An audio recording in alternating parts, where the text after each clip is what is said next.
사람들은 종종 말합니다. 그때가 좋았지, 옛날이 좋았지라고 말이죠. 여러분 동의하십니까? 네, 또 동의도 해주시고 감사합니다. 자, 그런데 이 질문을요 조금은 바꿔서 이렇게 해봤으면 좋겠습니다. 예수님께서 계시던 그때로 돌아가면 좋을까요? 아니면 지금 우리가 살고 있는 이 시대가 더 좋은 시대일까요?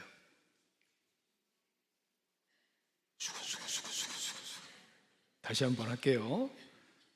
우리가 예수님이 계시던 그때, 그 당시로 돌아가서 사는 게 더 좋은 시대를 사는 걸까요? 아니면 지금 비록 어렵고 힘들지만 점점 세상은 악해져 가는 것처럼 보이지만 지금 살아가는 시대가 더 나은 시대를 살아가는 걸까요? 네, 앞에 답이 있잖아요.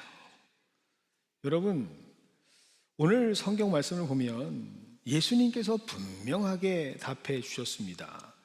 요한복음 16장 7절은 이렇게 기록하고 있죠.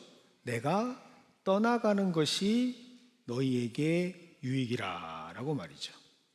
즉 예수님께서 스스로 보증하신 예수님께서 이 땅에 사셨던 그때보다 오히려 우리는 더 좋은 시대를 지금 살아가고 있습니다. 또 이렇게 생각하시는 분들이 있을 겁니다. 예수님께서 그렇게 말씀하셨다니까 뭐 지금이 더 좋은 시대라고 하는 것에 대해서는 별로 의심을 하진 않겠지만 과연 예수님께서는 어떤 근거로 그렇게 이 시대를 더 좋은 시대라고 말씀하시는 것일까라는 궁금증이 있으실 거예요. 그래서 오늘 우리는 이 시간 예수님께서 이렇게 말씀하신 이유에 대해서 한번 알아가 보도록 하겠습니다. 자, 가장 중요한 이유는 말씀드립니다. 지금 우리가 사는 이 시대가 예수님께서 실존하셨을 때보다 훨씬 더 명확하고 선명하게 예수님이 무엇을 말씀하셨는지 그 뜻을 알 수 있는 시대이기 때문에 그렇습니다. 말이 좀 어렵나요? 다시 한번 설명드릴까요? 왜 지금 이 시대가 더 좋으냐? 우리가 예수님과 함께 사는 것이 좋아 보이지만 그 시대 때보다 지금이 더 예수님이 무엇을 원하시고 무엇을 의도하시고 무엇을 말씀하시려 하는지 그 뜻을 우리가 더 밝히 알 수 있기 때문에 그렇습니다. 많은 분들이 오해하죠. 예수님 옆에서 예수님 숨소리만 들어도 예수님께서 직접 말씀하신 내용을 들으면 내가 훨씬 더 성경에 대해서 잘 알 수 있을 것 같다라고 말이죠. 그런데 사실은 그렇지 않습니다. 우리가 아무리 예수님과 함께 한다 하더라도 예수님께서 우리에게 무엇을 말씀하시려 하시는지 그 참뜻을요 우리는 정확하게 알 수가 없습니다. 누가복음 18장 34절은 이렇게 기록하고 있죠. 제자들이 이것을 하나도 깨닫지 못하였으니 그 말씀이 감추어져 있기 때문이다. 그러니 이르신 바를 알지 못한다고 합니다. 말씀이 감춰져 있는데 어떻게 그 뜻을 알겠습니까? 마가복음 9장 32절은 또 이렇게 기록하고 있어요. 제자들이 이 말씀을 깨닫지도 못하고 묻기도 두려워하더라 라고 기록하고 있습니다. 말씀을 깨닫지도 못하니까 어떻게 한다고요? 묻기도 두려워한다 라고 말이죠. 자, 미국 학교에서 교육을 받으신 분들은 아실 겁니다. 모르는 게 있으면 어떻게 하라고요? 물어보라고요. 모르면 질문하라고요. 그런데 우리나라 사람들은 어떻게 배웠죠? 모르면 가만히 있으라고요. 모르면 뭘 나서, 모르면 가만히 있지. 우리는 어렸을 때부터 그렇게 배워서 아마 제자들도 한국인이 아닐까라고 생각하는 사람들도 있어요. 그러나 그렇지 않습니다. 두려운 거예요. 여러분, 또 혹자들은 이렇게 말씀하실 수도 있어요. 야, 내가 제자들보다는 나은데 나라면 예수님께서 말씀하신 그 내용을 다 알아들었을 거야. 여러분, 진짜 그렇게 생각하십니까? 여러분, 제자들보다 나은 사람들이 맞습니까? 그들은 생업을 다 던지고 자신의 인생을 올인했던 사람들이에요. 그 사람들보다 우리가 낫다고 할 수 있겠습니까? 아니죠. 예수님과 3년을 함께 동고동락했던 제자들조차 예수님의 말씀의 깊이를 온전히 깨닫지 못했습니다. 여러분, 발을 씻겨주시던 예수님에게 절대 불가합니다라고 했던 베드로 기억나십니까? 발을 씻을 수 없습니다. 어떻게 선생님이 제 발을 씻겨주십니까? 라고 했던 베드로 기억하세요? 그때 예수님께서 뭐라고 하셨죠? 내가 만약 너와 이 발을 씻기우지 아니하면 전혀 상관이 없다라고 말씀하시잖아요. 여러분, 예수님과 함께 했던 가룟 유다, 결국은 예수님의 뜻을 알지 못하고 하나님 나라의 말씀을 이해하지 못해서 자기가 생각했던 해방자 예수님이 아니라니까 예수님을 은삼십에 팔아 넘깁니다. 여러분, 도마는 어때요? 수많은 사람들이 만났고 예수가 살아나셨다, 부활했다라고 하는 소식을 전했고 가장 가까웠던 제자 친구들이 얘기하는데도 난 못 믿겠어. 난 그 뜻을 믿지 않아. 내가 직접 내 손으로 그 상처에 손을 넣어봐야 믿을 수 있어 라고 했잖아요. 예수님과 함께 한다고 해서 더 좋은 시절을 살아갈 거라는 생각은 우리의 기대일 뿐이죠. 예수님께서는 그래서 이렇게 말씀하십니다. 그때와는 다르다라고 말이죠. 비록 우리가 예수님을 육신적으로는 함께하고 있지 못하지만 누가 계신다고요? 성령께서 계시는 시대에 우리는 살고 있기 때문에 오히려 더 예수님이 하셨던 그 말씀의 참뜻, 진의를 우리에게 깨닫게 하시는 은혜의 시대에 우리는 살고 있습니다. 그래서 오늘 말씀이 굉장히 중요하죠. 요한복음 16장 13절과 14절은 이렇게 말하고 있습니다. 진리의 성령이 오시면 그가 너희를 모든 진리 가운데로 인도하신다. 그래서 너희에게 알려주신다라고 말이죠. 성령은 우리를 모든 진리 가운데로 인도하시고 참된 복음의 진리가 무엇인지를 가르쳐 주십니다. 자, 그렇다면 그 인도하시는, 알려주신다고 하는 모든 진리는 무엇을 말하는 것일까? 예수님께서는 오늘 본문 말씀 8절을 통해서 이렇게 선포하십니다. 그가 와서, 여기서 그는 성령을 뜻합니다. 성령이 와서 죄에 대하여, 의에 대하여, 심판에 대하여 세상을 책망하리라 라고 되어 있습니다. 의에 대하여, 죄에 대하여, 심판에 대하여. 그런데 뒤에 있는 단어가 참 거슬려요. 책망하리라. 옆에 있는 영어 버전이 있는 분들은 한번 보세요. 어떤 단어를 썼는지. 영어 단어를 보시면 convict라고 하는 단어를 사용합니다. 유죄가 선고되다라는 뜻을 가지고 있습니다. 그래서 이 본문 말씀을 잘 이해를 못하시는 분들이 많아요. 그런데 여러분, 오늘 이 책망한다라고 하는 이 단어, 우리 성경에서는 책망한다라고 번역을 했지만 원어에 쓰여져 있는 단어를 보면 이렇게 쓰여져 있습니다. 엘링코라고 하는 단어가 쓰여져 있어요. 엘링코. 이 단어의 뜻은 무엇이냐? 책망한다라는 것은 뭐냐? 이 엘링코라고 하는 원어 단어가 가지고 있는 법적인 개념을 차용합니다. 그래야 정확하게 얘기할 수 있으니까. 그런데 진짜 그 숨겨져 있는 원래 원뜻은 무엇이냐면 가려져 있던 실체를 드러내고 정확하게 진단하여 깨닫게 한다라는 뜻을 가지고 있습니다.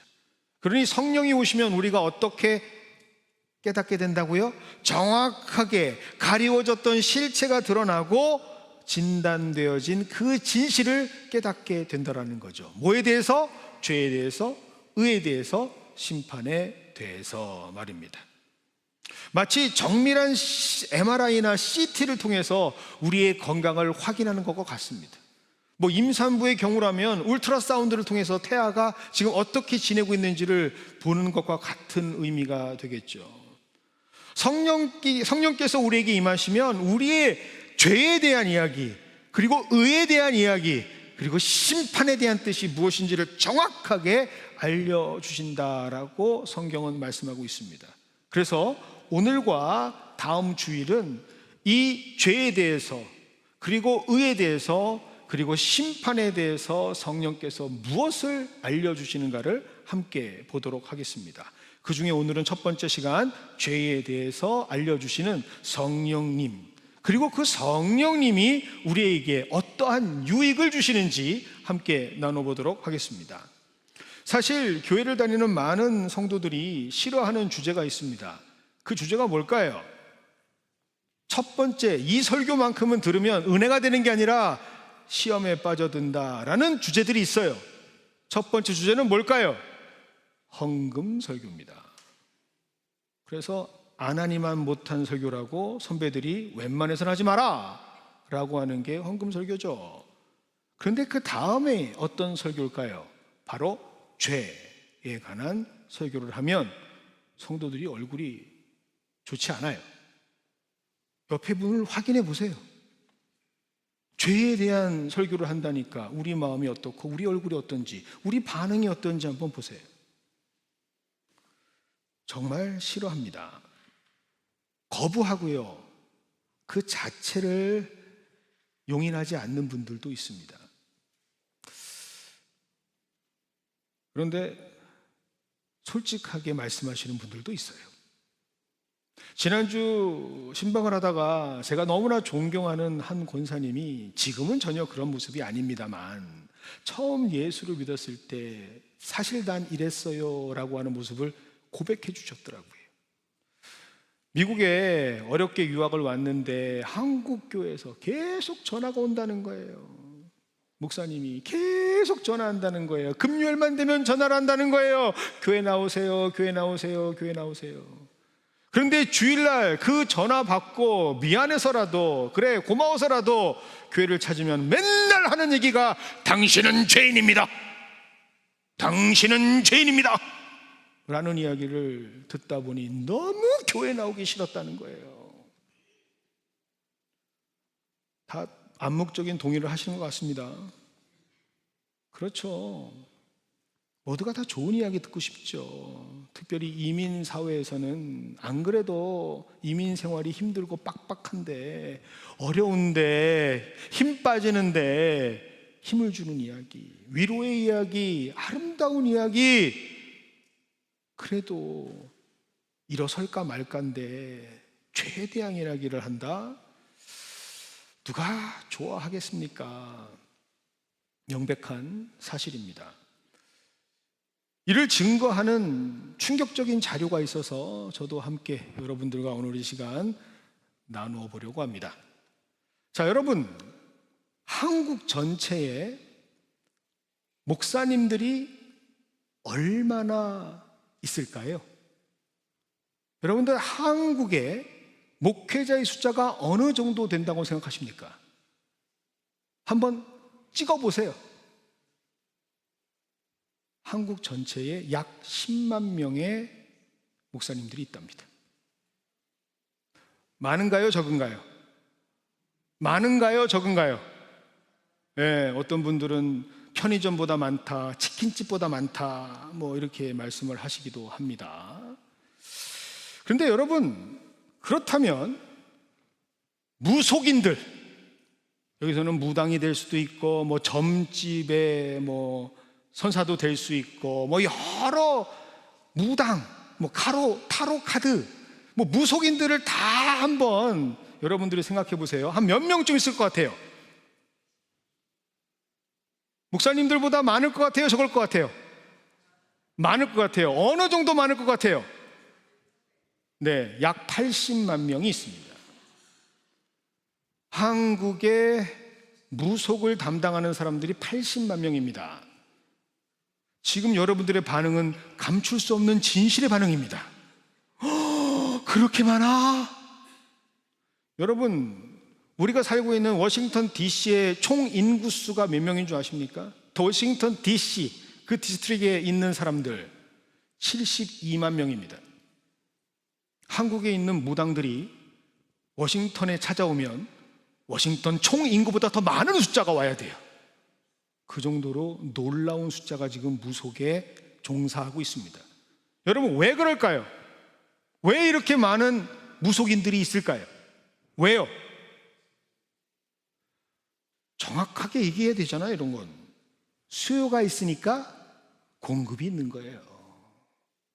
여러분, 교회 목사님들 지금 줄어가고 있는 추세예요. 옛날엔 더 많았어요. 교회가, 기독교가 계속해서 부흥할 때는 많아지는 게 목사님들의 숫자였고, 신학교에는 신학생들이 가득가득 찼어요. 그런데 교회가 지금 컬럽션, 무너지고 디크리징, 지금 약해지니까 계속해서 목사들은 줄어가고 신학교에는 더 이상 신학생들이 차지 않습니다. 똑같은 원리예요. 수요가 있으니까 공급이 있는 거예요. 그러면 얼마나 많은 사람들이 이 무속에 빠져 있는가 한번 제가 알려드릴까요? 유튜브를 검색해 보니까 전체 무속, 무당 관련되어 있는 유튜브 채널이 1364개의 채널이 있습니다. 대단하지 않습니까? 사주 채널, 여러분 사주를 보는 채널이 634개입니다. 플러스 타로 관련, 우리 젊은 친구들은 요즘엔 점보로 안 가고 타로 게임을, 또 타로 카드를 하는데 그런 관련된 채널만 1641개가 있습니다. 다 합치면 4000개가 넘어요. 유튜브 채널만. 얼마나 대단한 시장인지, 우리나라가 아니고요, 영국의 아주 저명한 기업이죠, 이코노미스트가 한국의 무속에 대해서 시장 조사를 해봤습니다. 얼마나 대단한 마켓이냐, 얼마나 대단하면 80만 명이 종사를 하느냐 알고 봤더니 미화로는요 약 3억 5천만 달러, 한국 돈으로 하면 거의 5천억 불 시장이랍니다. 5천억 원 시장. 대단한 시장이죠. 여러분, 감이 오세요? 그러면 얼마나 많은 사람들이 이런 무속에 의지하는가? 한국 전체 인구가 요즘 뭐 5,600만이다, 5,400만이다, 5,200만이다, 뭐 많아요. 그런데 대충 5,200만으로 잡겠습니다. 근데 5,200만의 몇 퍼센트가 무속을 경험했다라고 답했을까요? 무려 48%가 무속을 찾아봤다, 무속을 경험했다라고 얘기합니다. 이제 이해되시죠? 전 국민의 거의 반 이상이 무속을 찾고 있으니까 무속인들이 80만 명이나 종사를 하고 있어요. 자, 여기에서 이제 진실의 문을 열어보도록 하겠습니다. 그 전국민 48% 중에 기독교인, 교회를 다니는 사람은 그럼 얼마나 무속인을 찾고 있을까요? 무슨 말씀이십니까, 목사님? 어떻게 교회 다니는 사람이, 어떻게 신앙 있는 사람이 무속인을 찾습니까? 라고 한다면 그 믿음은 너무 감사한 믿음이죠. 그런데 실상은 그렇지 않아요. 무려 전체 성도, 기독교 인구 중에 20% 이상이 무속을 찾았다라는 데이터가 있습니다. 5명 중에 1명입니다. 자, 옆에 분들 한번 찾아보세요. 적어도 이 중 5명 중에 1명은 무속 경험이 있는 겁니다. 얼굴을 한번 찾아보시죠. 너야? 너야? 나일 가능성이 있습니다. 여러분, 어떻게 교회 다니는 사람이 무당을 찾아가죠? 어떻게 예수님을 구주로 고백하는 사람들이 타로 카드를 보죠? 왜 이런 일이 벌어질까? 그래서 그들에게 솔직하게 물었습니다. 왜 교회를 다니면서 그렇게 무속인들을 찾습니까? 라고 물어봤어요. 그랬더니 그들이 하는 답변이 뭔지 아십니까? 마음에 평안을 주기 때문이다 라고 말합니다. 우리 슬라이드 한번 보여주실까요? 마음에 평안이 거기에서 있기 때문이다 라고 말이죠. 여러분, 교회에서 평안 얘기하지 않습니까? 다 해요. 우리도 평화 말하고 우리도 평안 이야기합니다. 그런데 교회에서는요, 뭔가 눈에 보여지는 평안이 아니에요. 잘 될 겁니다. 주께서 행하실 줄 믿습니다. 그런데 여기를 가면, 무속을 찾아가면 뭔가 손에 쥐어줘요. 다하비하 모하자하오이야, 이거 갖다 붙이면 잘 될 겁니다. 이렇게 하세요, 그러면 잘 될 겁니다. 즉시 답변을 줘요. 그러니까 어때요? 순간의 마음의 평안을 얻는 거예요. 그런데 교회 오면 다 책임지지 않는 말들만 해요. 하나님께서 하실 겁니다. 그러니 급한 사람들은 어디를 가요? 다 무속으로 가는 거예요. 그런데 이게 안타깝게도 무엇을 의미하는 걸까요? 다 같은 교회를 다닌다고 해도 그 목적이 전혀 다른 사람들이 같은 공간에서 신앙생활을 하고 있는 겁니다. 통계가 밝혀주고 있는 것처럼 적어도 교회의 20%, 아니 그 이상, 실제로는 넘을 거예요. 그 이상 되는 성도의 상당수가 구원, 십자가, 헌신, 하나님의 뜻을 이루는 삶에는 하나도 관심이 없어요. 그들의 관심은 뭐에 있느냐? 마음의 평안입니다. 그 마음의 평안을 얻겠다고 신앙생활 하는 사람들이에요. 그러니 그들에게 죄인이라고 하는 주제는 얼마나 불편한 주제입니까? 안 그래도 평안을 위해 왔는데, 안 그래도 불안해서 왔는데 죄인입니다 라고 얘기하니 얼마나 받아들이기 어렵겠습니까? 오직 구원에 이르는 길은 예수 그리스도밖에 없으십니다. 아멘이 안 터지잖아요. 왜요? 내가 바라는 건 마음의 평안이고, 내가 바라는 건 잘 되는 거고, 내가 바라는 거는 부귀 영화를 누리는 거니까. 성경에 말하고 있는 핵심과 나는 일치하지 않아요. 그러니 교회를 다니면서도 무속 신앙을 갖고 있는 것과 다를 바가 없습니다. 그런데 성경은 분명히 말씀하고 있습니다. 죄에 대해서 아는 것이 뭐라고요? 바로 축복이라고 말씀하십니다. 그 첫 번째 이유는 무엇이냐? 죄를 깨닫게 되는 것이 바로 은혜의 출발점이기 때문입니다. 분명히 예수님께서는 말씀하셨어요. 누가복음 5장 31절부터 32절을 통해 이렇게 말씀하셨습니다. 건강한 자에게는 의사가 쓸데없고 병든 자에게라야 쓸데있느니라. 내가 의인을 부르러 온 것이 아니라 죄인을 불러 회개시키러 왔노라. 자신의 병을 모르면 의사를 찾지 않듯이 자신이 죄인됨을 모르면 하나님을 찾지 않습니다. 자신이 죄인이라는 사실을 깨닫지 못하면 구세주가 필요가 없습니다. 그런데 성경은 우리에게 분명히 말씀하시죠. 세상 모든 사람은 다 죄인입니다. 그 중에 의인은 하나도 없습니다. 다 죄인이에요. 그 죄의 값은 사망입니다. 죽음이란 말입니다. 그러니 죄인이라는 것을 깨닫는 그것은 무엇이냐? 내가 죽음으로 가는 존재이라는 것을 깨닫는 거예요. 내가 숨을 쉬는 것처럼 보이지만 내 영혼은 말라 비틀어져 있는 시체와 같은, 좀비와 같은 상태구나라는 것을 깨닫게 되는 것이죠. 그래서 죄인이라는 것을 알게 되면 구원이 필요하다는 것을 깨닫게 됩니다. 그리고 그 시작점에, 출발점에 바로 설 수 있게 되는 것이죠. 그러니 죄에 대해서 아는 것은 당연히 큰 유익이라고 예수님께서는 말씀하시는 겁니다. 두 번째는 바로 내가 죄인임을 깨닫게 될 때, 그리고 내 스스로가 죄인임을 인정하게 될 때만 진정한 회개가 시작이 될 수 있습니다. 그리고 그 진정한 회개가 되어야만 구원의 역사가 시작될 수 있습니다. 그 대표적인 예가 되는 사람이 바로 이전에는 사울이었다가 사도 바울이 된 사람이죠.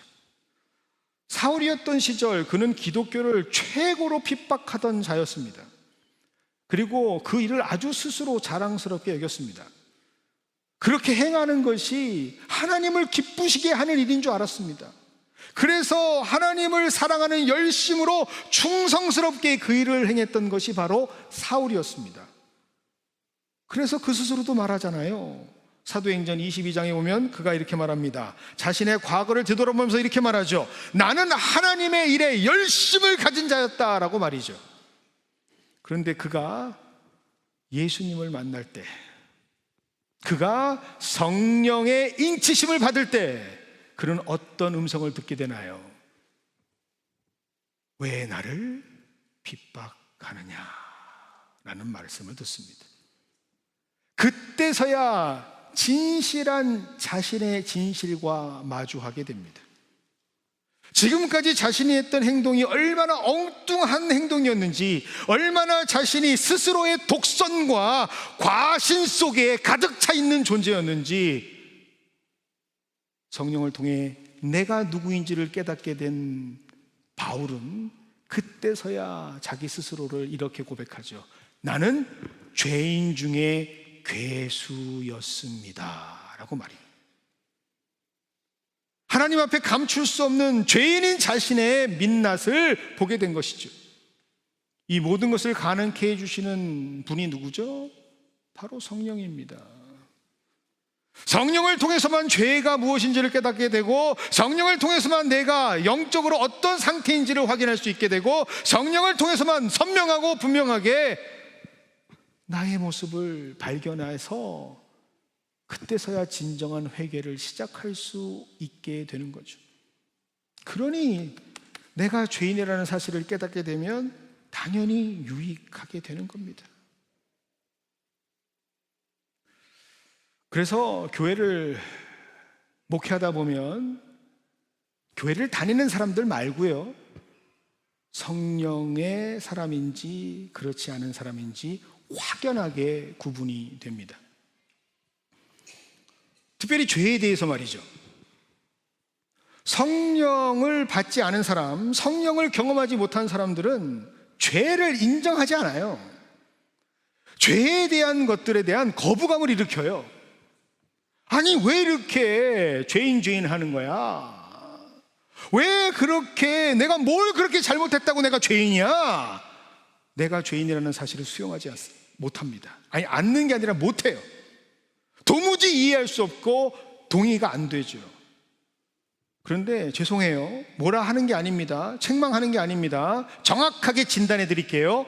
죄송하지만 만약 내가 그런 사람이라면 난 성령을 받지 않은 사람입니다. 난 성령 모르는 사람이에요. 얼마든지 교회를 다니면서 연기할 수 있어요. 얼마든지 성령 받은 사람처럼 그렇게 퍼포먼스 할 수 있어요. 만난 적이 없어도 만난 척, 경험하지 않아도 경험한 척, 다 모르면서 아는 척 할 수 있는 게 인간들입니다. 그런데 여러분, 착각하지 마세요. 하나님 앞에서는 절대로 숨길 수 없는 것이 우리의 영적인 진실입니다. 머리로는 뭔가 이해되는 것처럼 그렇게 끄떡끄떡이고 관념적으로 신앙생활에 나가요. 그런데 그러한 사람들은 은혜를 몰라요.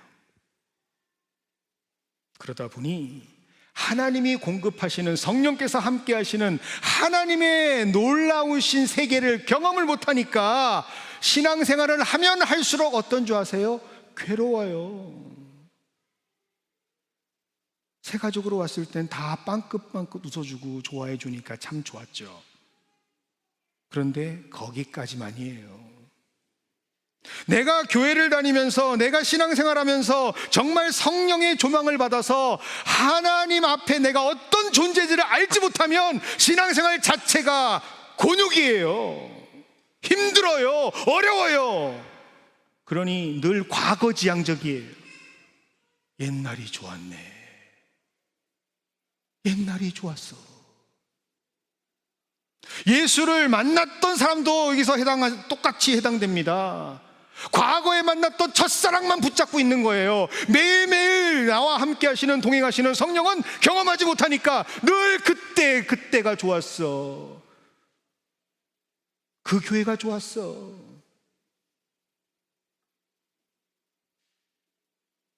여러분, 우리의 삶은 과거 지향적이 돼서는 안 됩니다. 예수님께서도 말씀하셨듯이 우리는 미래지향적인, 지금 우리와 함께하는 성령의 시대에, 더 좋은 시대에 살고 있다는 사실을 잊지 마세요. 이렇게 성령을 받지 못한 사람들, 성령의 은혜를 경험하지 못한 성도들은 전형적인 특징이 하나 그들에게 드러나게 되는데, 그것은 무엇이냐? 잘 들으셔요. 성령께서 나라고 하는 존재의 가치를 알려주시는 은혜를 경험하지 못하니까 내 스스로 그 가치를 알고자 해서 성령이 비춰주시는 진실이 아닌 내가 생각하는 다른 사람과 비교해서 나 스스로를 평가해요. 명확히 나를 보여주시는 하나님의 은혜가 없으니까 이런 거 아닐까라고 해서 다른 사람과 비교하면서 자신의 영적 상태를 비교하고 추측하고 스스로 진단, 평가하는 특징들이 있습니다. 그런데 그런 사람들은요, 그리스도의 향기가 나는 게 아니라 악취가 납니다. 교회의 악취를 만드는 사람들이 바로 그런 사람들이에요. 여러분, 가슴 아픈 얘기인데 한번 얘기해 볼까요? 보통 이러한 모습들은 어디서 드러나느냐? 다툼과 싸움의 자리에서 적나라하게 드러납니다. 여러분, 과거에 있었던 싸움, 누군가의 갈등 한번 생각해 보세요. 최소한 생각나지 않는다면 부모와의 갈등, 아니면 부부끼리의 싸움, 아니면 자녀와의 싸움, 다툼을 한번 생각해 보세요. 항상 따져보면 양자 간의 잘못이 다 있습니다. 한 사람만 일방적으로 잘못하는 적이 거의 없어요. 다 싸움의 이야기를 양쪽에 들어보면 다 양쪽 잘못이 있어요. 그런데 성령이 없는 사람들은 어떻게 얘기하는 줄 아십니까? 자기 잘못 인정 안 합니다. 나도 잘한 것이 없지만 너보다는 나아. 나도 잘못한 게 있긴 있어. 인정을 하거든. 그런데 반성하지 않아요. 인정하거든. 그런데 너보단 내가 나아. 너보다는 내가 의로워. 내가 너보다는 배로야. 그렇게 결론을 맺죠. 똥 묻은 개가 겨 묻은 개 나물 안에 비아냥거리긴 하죠. 여러분, 인간은요, 서로 얼마나 묻었느냐, 더 묻었느냐, 덜 묻었느냐라고 평가하는 존재밖에 안 돼요. 그들이 놓치고 있는, 보지 못하는 진실은 뭔데요? 다 죄 가운데 뒹굴고 있는 개들입니다.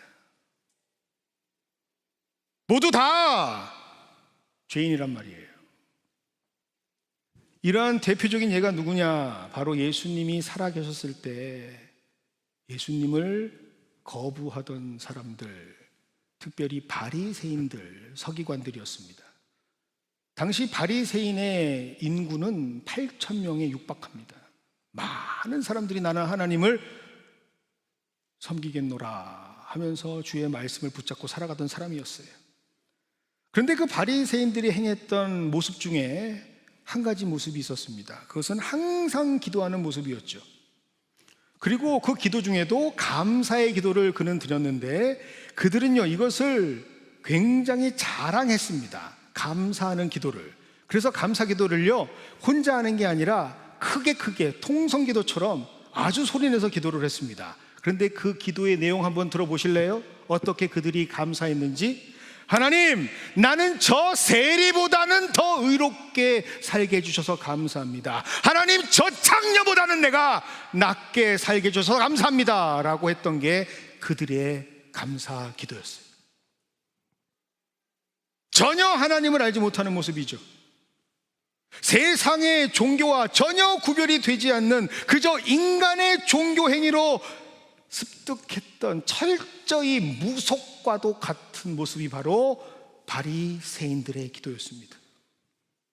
그래서 예수님께서는 그들을 보고 뭐라고 얘기하셨죠? 이런 외식하는 자들아, 다시 말하면 가면 쓴 자들아, 다시 말하면 사탄의 자식들아, 다시 말하면 회칠한 죽은 무덤 같은 놈들아 라고 말씀하셨습니다.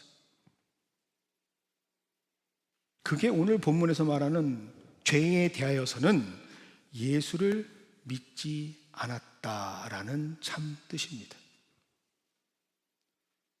지금 여러분에게 묻겠습니다. 그리고 스스로 답해 보십시오. 여러분은 죄인입니까?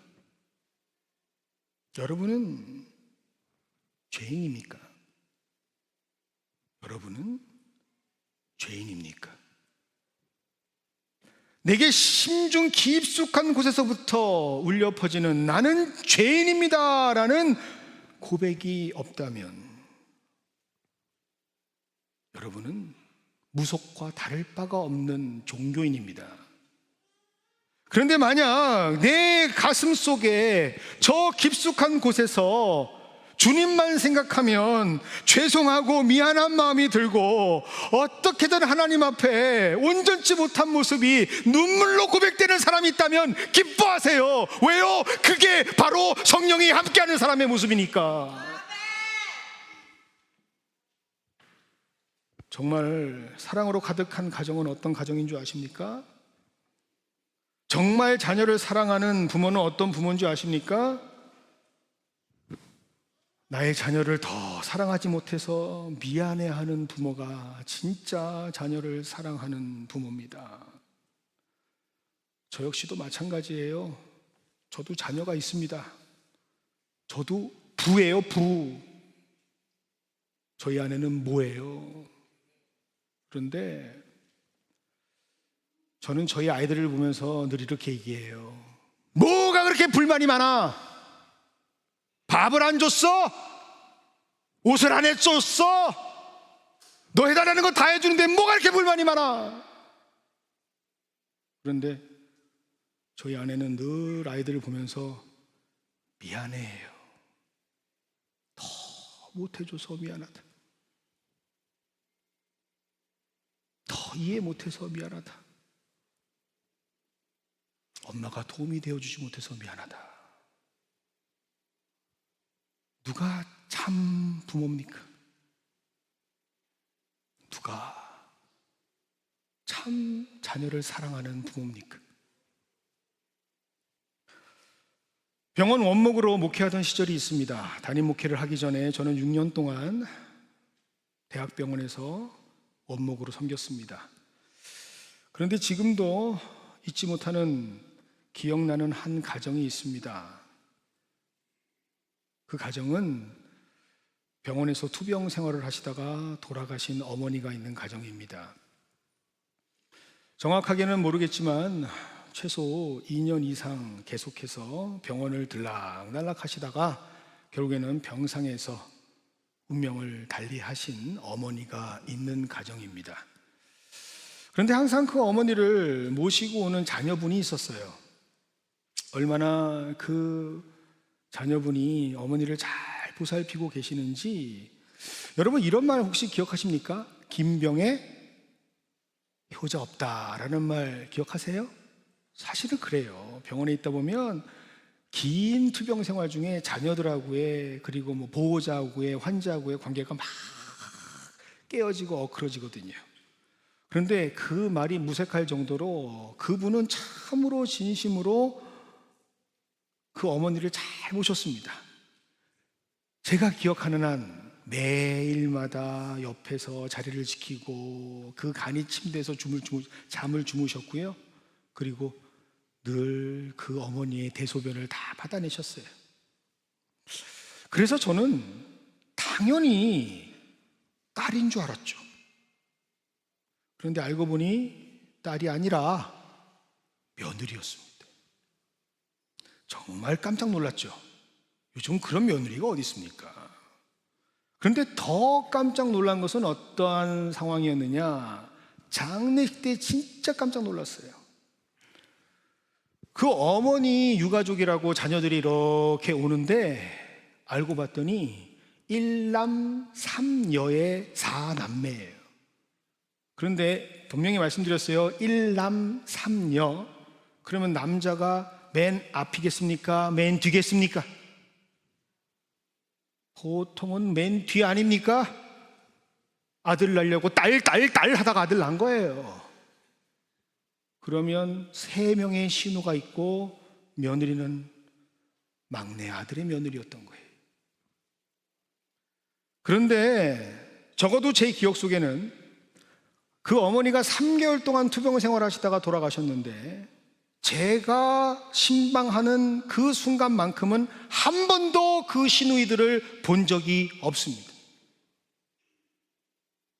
아니, 딸이 셋이나 있는데 어쩜 한 번도 들리지 않았을까라는 마음이 제일 먼저 들어요. 저는 제가 양보할게요. 제가 없었을 때 왔을 수도 있겠죠. 제가 착각했었으면 좋겠습니다. 그런데 절대 그렇지 않아요. 그 자녀들이 어떤 진실한 모습을 가지고 있는지는 그 삶의 일상에서 드러나는데 장례식을 하는 모습을 보면서 참 가관이 아니었습니다. 조문객들을 맞이하는 그 모습에서 그 자녀들에게 슬픔이라는 것은 하나도 찾아볼 수가 없었어요. 스스로 돌아다니면서 말합니다. 괜찮아. 좋은 곳 가셨지 뭐. 괜찮아. 고생하다 하는 것보다는 이게 낫지 뭐. 여러분, 장례식 가셔서 위로한답시고 가족들한테 호상이다 얘기하지 마세요. 가족들에게는 호상이 없어요. 아무리 편안하게 돌아가셨다 하더라도 가족에게는 가슴이 찢어지는 아픔이고 상실의 슬픔이에요. 그런데 한 번도 찾아오지 않았던 그 세 시누이들은 호상이네, 좋은 곳 가셨네, 그러고 돌아다니더라고요. 그런데 매일매일 지근거리에서 병상을 지키던 며느리의 모습은 보이지 않았습니다. 어찌된 영문인지 보이지 않았어요. 왜 보이지 않을까 고민하고 있었는데 그 다음날 병원 새벽 기도 자리에 그 며느리께서 오신 거예요. 그런데 그 며느리께서 소리를 내어 기도하시는 그 기도 내용 때문에 제가 들으려 하지 않아도 들렸습니다. 뭐라고 기도하는지. 어머니 죄송합니다. 내가 더 잘했어야 했는데, 내가 어머니를 더 섬겼어야 했는데, 혹시라도 내가 잘못해서 어머니가 돌아가신 것 아닙니까? 만약 그렇다면 어머니 용서해 주세요. 눈물로 호소하며 하나님께 기도하는 그의 기도를 저는 여전히 기록하고 있습니다. 여러분, 누가 참 자녀입니까? 배 아파 났다고 하는, 피로 연결돼 있다고 하는 그 혈연의 세 누이가 진짜 딸일까요? 아니면 피 한 방울도 섞이지 않았지만 정말로 그 어머니를 끝까지 사랑했던 며느리가 딸일까요? 이와 같이 성령께서는 우리의 실존의 모습, 죄인의 모습을 깨닫게 하십니다. 우리가 진정으로 하나님 앞에 어떤 모습인지, 그리고 우리의 모습을 통해 어떤 방향으로 나아가야 하는지 진단해 주시고 깨닫게 하시고 이끌어 주시는 분이 바로 우리 성령님이시죠. 그 성령을 만나시는 우리 모두가 되기를 원합니다. 그래서 예수님께서는 예수님이 계시는 그때보다 지금 역사하시는 성령의 시대를 더 좋은 시대라 말씀하시는 겁니다. 그리고 그것이 바로 우리의 유익입니다. 우리는 매달 첫 번째 주 성찬을 하나님께 공개받습니다. 그리고 늘 예수 그리스도의 찢겨진 몸이라 고백했고 예수님께서 우리를 위해 흘리신 피라 고백하면서 떡과 잔을 받았습니다. 그런데 그 떡과 잔이 우리에게 들어올 때 우리는 변화를 입었습니까? 최소한 성령의 인도하심 속에 변화를 받았다면 우리는 내가 죄인입니다 라는 고백으로 살아가야 합니다.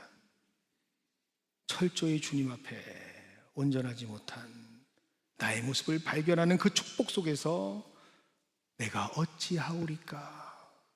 내가 이 죄를 어찌하오리까? 나의 죄를 위에서 돌아가신 그 예수의 발을 붙잡는 여인의 심정으로 더 겸손해지고 더 무릎 꿇고 더 주님 앞에서 작아지는 나의 모습을 발견하는 축복이 우리에게 허락되어야 하는데 우리는 얼마나 성실하게 하나님 앞에 사랑하는 자녀로서 그렇게 살아왔습니까?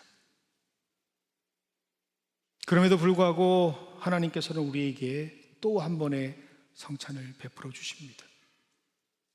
우리가 누구인지를 다시 한번 깨닫고 다시 회복할 수 있는 예수 그리스도를 만나는 그 성찬으로 여러분들을 초대합니다.